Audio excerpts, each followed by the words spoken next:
Hey guys, habang nag-update tayo ng halaman sa labas, rain, go away. Wag, para madiligan mga halaman. Sama ko lang ito. Add natin ito na. I-unbox. So many from Amazon again. Yan papel. Lah, ang gagawin natin sa papel ito, sayang. Ipiklopin natin yung papel na yan para ipangsapo sa mga pag namili tayo sa mga supermarket, yung plastic bag natin, lagyan natin sapo.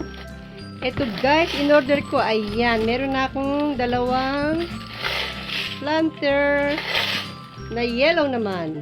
So meron na tayong black, green, and yellow. Black, green, and this one, yellow. So, natitira lang din na order ang white. May white kasi.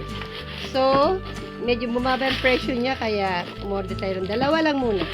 Kasi 11 lang yung pagsasabitan ko doon. So, meron na akong 8. Pang 10 na siya. Yung isa ay the rest is history na lang. Sabi ganun. And then, ito guys. Ayan, nag-order tayo nito. Harukudake. Shunkan. Hot and cold. Ang babae at lalaki. Ito kasi ay para sa migraine, headache, kahit saan. Ayan guys. Just time mo migraine. Ito ay pwede mong ilagay sa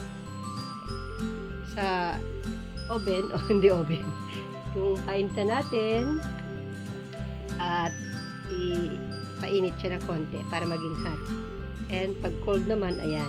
Ito na mama. O, ganyan mo siya gagamitin. Yan guys, kailangan natin yung mga ganyan. Yan guys. Okay, mag-breakfast na tayo. Thanks for watching. Very nice. Ang ganda-ganda na puso natin guys. Thanks for watching. Yung kasunod po nito, panood nyo mga update ko sa aking halaman habang nagre-rain. Thank you. Heavy rain. Naabutan si Bunso umalis. Yan guys. Update lang po. Ito na yung aking mga strawberries. Strawberry plant. Si Delis, si Yotsuboshi.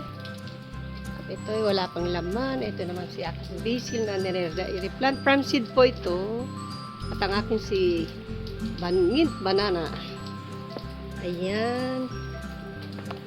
Lakas na ulan guys. Nalibre dilig na sila. Nadiligan ko sila noong 18 eh. Mumpung na may migraine ko. Ito guys, share ko lang sa inyo. Nai-replant na rin natin.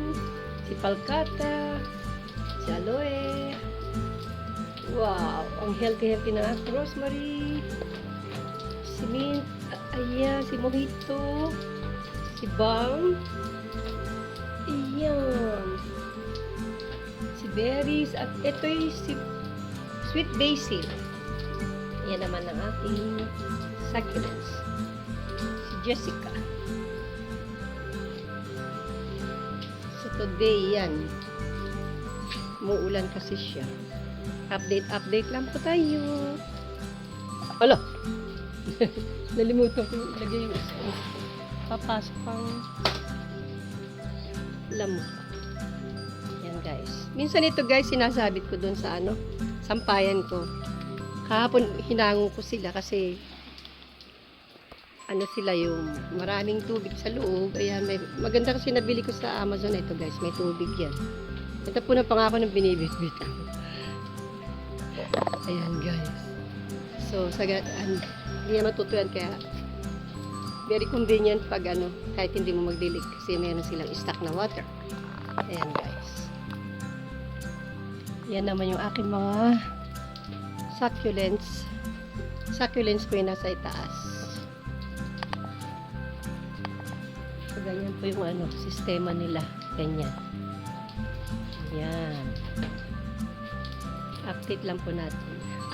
Natuwa ako't umulan kasi may libreng dilig.